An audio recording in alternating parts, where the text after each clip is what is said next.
Okay guys, time check. It's almost 2 a.m. Ayan.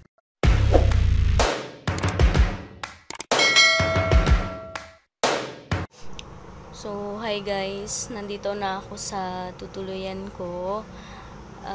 Medyo kakagising ko lang. Kita nyo naman. Medyo exhausting kasi yung biyahe. Tapos, naulanan pa kami kanina. Tapos, si Waze ay medyo may topak. So, kung saan-saan niya kami dinadala. Yung supposedly 1.5 hour na biyahe, inabot ng 3 hours. So, kaya, ayun, medyo nagpahinga lang ng konti. Tapos, umalis na sila Eros. And, andito ako kasi may atinan ako na seminar. 3 days seminar siya. At, ayun, naisip ko for my own professional development lang din, 'di ba? Kailangan naman natin lahat na mag-grow and we will do anything and everything para sa profession and sa path na pinili natin, which is ako is yung teaching. So mag-start yung seminar tomorrow at nagbiyahe na ako ngayon pa lang para hindi ako ma-hassle bukas kasi alam niyo naman bukas itutour ko kayo dito sa tutuluyan ko and wala pa si Ate Tin, siya yung nag-refer sa akin dito. Dito lang din siya. Yan, dito lang din. Itutour ko kayo dito bukas kasi medyo madilim na. Pero for the meantime, ito yung view natin. Ayan. Ayan yung view. Medyo madilim. Ayan, sorry. Ayan. Sa labas, palengke siya dito. And don't worry kasi safe naman ako dito kasi ito yan, yung window ay mayroon naman siyang, anong tawag dyan? Bracket ba? Basta may ganun. Mayroon siyang harang. And ito, yan yung tutulugan ko. Yan. Kakabili ko lang ng tissue kanina at saka ng toothbrush kasi nakalimutan ko magdala. Yan yung tutulugan ko. Tapos, ito din, mayroon din na bakal. Yan, yung window dyan. Tapos, ayan po. Ayan, yan yung mga gamit ko. Andyan, nilagay ko na dyan yung aking gamit. Tapos, ayan yung CR. So, ganito siya. Ito siya. And, mayroon siyang hinihila sa ilalim na dalawang foam. Yan. Ayan. Anong gagawin ko dito habang wala si Ate Tin? Hindi ko naman alam yung gagalaan. So, kanina, kumain ako ng mga street food, which is isaw. Yung isa yung tokong ba tawag doon. Tapos, dugo. Tapos, yung drinks ko doon is yung buko. And, syempre, hindi mawawala. Ito. Ayan. At ang traditional na my day. Charot! Anong gagawin ko dito? Babaliw ako mag-isa dito. So, samahan niyo ako. Hindi rin naman ako makakagala dito. Kasi umuwi na si Eros. Eventually. Guys, update! May good news ako sa inyo. Hindi na ako maiinip. So, may nakita ako kanina. Bumaba kasi ako. Kung may nakita akong video. Bidyoke. So, yun yung sinasabi ni Ate Tin. Yung pala yung sinasabi niya na bidyoke. Gusto ko nang simulan, kaso nahihiya ako magwala mag-isa dito. Baka isipin nung may-ari nitong transient na sabihin ni, tawagan bigla si Ate Tin, ano ba yan, Christine yung kasama mo? Baliw ba yun? So guys, gusto ko na mag-bidyoke, gusto ko na kumanta, gusto ko na i-release lahat ng stress. Ay nako, samahan nyo na lang ako dito. 3 hours later. Okay guys, time check. It's almost 2 a.m. Ayan, pa ako nakakatulog kasi medyo hindi ako komportable sa place and sumakit yung mga binti, hita at yung mga braso ko. So, ito yung problema kasi sa akin. Ano yun? Ito yung problema kasi sa akin pagka malamig. Pag sumakit yung ganito ko, ayan. Ito, ayan. Hindi talaga ako nakakatulog. Kahit pinahiran ko na siya ng ointment, masakit pa rin siya. Kailangan niya talaga yung mainit na mainit. and hindi naman ako nakapagdala ng efficacent oil. Pinatay ko na rin yung fan. Sakit pa rin siya. Inilot ko na. Ayan, maaga pa ako bukas. Medyo nangangamba ako kasi baka hindi ako magising. Ayan, ang laki na ng eyebag ko. Pinapawisan na ako sa init. Kaso, yung parang sumising ako kasi lamig dito sa bintana eh. Kaya hindi talaga komportable yung braso ko. Sige. Tulog kayo ng mahimbing. Sleep well. Good night, guys. 2 hours later. Guys, sad to say, hindi pa rin ako nakakatulog.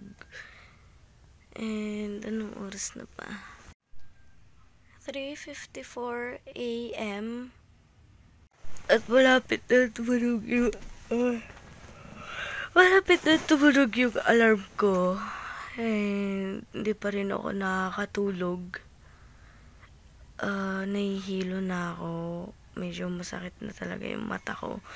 Tinry kong patayin yung ilaw kanina, pero wala, hindi pa rin ako mapalagay kasi hindi ko alam kung bakit. Lahat na ng posisyon ginawa ko, and basta kumikirot talaga to. Yan, alam nila mama yan, na pag masakit yung binti ko at mga braso ko, hindi talaga ako nakakatulog. So, good luck sa akin mamaya sa seminar. Baka magkalat ako doon, o kaya baka isipin nila, ano ba to, lutang ba to, ganito ba to lagi. Oh my God, ngayon pa lang, sorry mga ma'am, sorry mga sir, hindi ako makatulog talaga. Siguro na-excite lang ako para mamaya, or baka kinakabahan ako, o hindi ko alam. Sana marami akong matutunan na definitely masishare ko sa mga co-teachers ko pagbalik ko ng school. And sa totoo lang, miss ko na sila. Ilang araw na akong hindi nakapasok. Kasi Wednesday, medyo sumama talaga yung pakiramdam ko. Siguro isa na rin yun, mabigat yung katawan ko nun. Hindi ako nakapasok. So, ito na naman siya, sumasama na naman yung pakiramdam ko. At naririnig ko nung tumitilaok na yung mga manok. Ayan, narinig nyo ba? Isa pa nga, tilaok ko pa. Basta, 4:00 na. Hindi ko alam kung makakatulog pa ako. Excuse me. Ayan, nagbukas na yung tindahan dun sa may baba. Siguro kailangan ko na talaga matulog. So, ayun, babalitaan ko kayo mamaya. Kung makakatulog pa ako ngayon. Pero, ang first day kasi ng seminar ay 1 o'clock ang start. Pero, syempre, kailangan sa first day ay kailangan kong igamay yung sarili ko doon sa lugar. Kagaya ng ginawa ko nga dito sa transient. Kaya, maaga ako nagpunta dito. So, kailangan kong malaman kung saan yung function hall nila. And kailangan ko rin malaman kung ano yung mga kailangan kong dalhin. Kasi ang dala ko lang ay laptop and mga ball pen and pencil. Wala akong dalang papels. Alam ko nandun na yun kasama na sa bayad. Yung mga papel and other materials na gagamitin for the seminar. And alam ko may pa-snacks din yun. Ay, na-excite ako. Nakakabahan kasi new people, new strategies, new environment, and most importantly, new knowledge na makukuha na sana ay ma-share ko sa mga co-teachers ko at sa mga students ko. So, yun, matutulog na ako. Tumunog na yung alarm ko. Yan, matutulog na ako, guys. Bye. 2 hours later. Good morning, mga kakikay. It's 6 in the morning at nakatulog ako kahit pa paano, mga 2 hours. Pero, every 1 hour, dun sa loob ng 2 hours na yun, every 1 hour nagigising ako. And sobrang active nung isip ko. Ang dami niyang naiisip na talagang nagpapagising sa akin. Ayaw niyang kumalma. Ang dami kong napanaginipan. Ay, nakakaano. Tatry ko pang matulog. Later. Ginagawa mo!